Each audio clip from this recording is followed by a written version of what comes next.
Welcome to this True North Radio Extra as we start to embark on what's going to be a beautiful 4th of July holiday. Another great week on True North Radio. We talked about a lot of subjects, a lot going on in the economy, and we had a lot of fun. Also on Tuesday, I don't know if you got to hear the show, it wasn't one you were on, Bill, but we had a great author on, in Norman Olstadt, telling an incredible story about, as an 11-year-old child, he was the only one to survive a plane crash at about 9,000 feet, and how he made his way back down, all about his relationship with his dad. You can go back if you're interested in learning more about some of the shows. Is check the Facebook posts from earlier in the week, and you can get a little taste of what we've been talking about. Also, what we're going to be talking about next.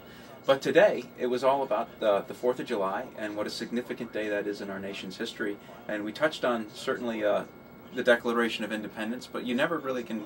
It's such a huge topic. We could spend a week on it. Quite good. And not just one afternoon. And let Bill talk a little bit about the history of the Declaration of Independence and its origins. Well, Eileen touched on this during the show, Rob, and I feel in a very important way. To me, the American Revolution sure was about a colony breaking away from England.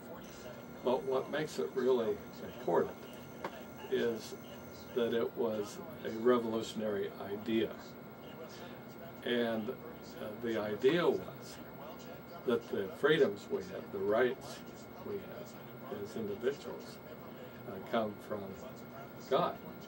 As they said in the Declaration, the Creator, but that was a word they used for God, as we do from time to time today.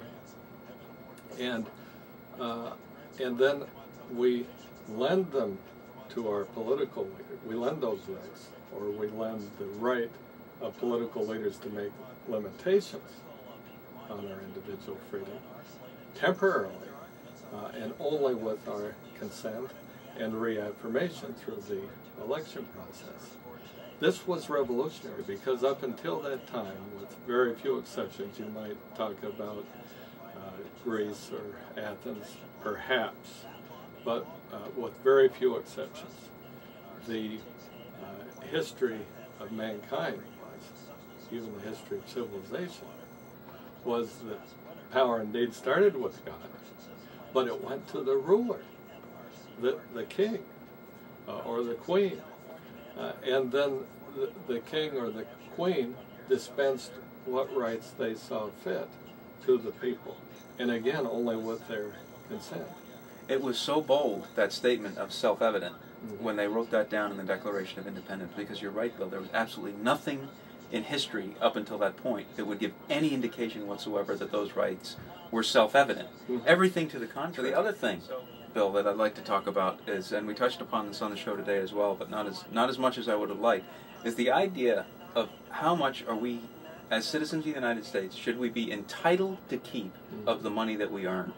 And we brought up the argument, and I've got a piece that will be coming out on the True North Radio website at www.truenorthradio.com on Monday or Tuesday about this idea, because so many people are entitled to parts of our paychecks. We go to work. We, the Tax Freedom Day, I think, was April 9th. It's 99 days that we work in order to pay our tab to the government. And that's the official date. That's the official date. It doesn't include debt. It doesn't include the debt there.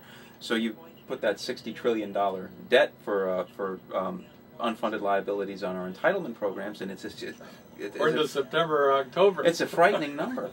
September or October is right.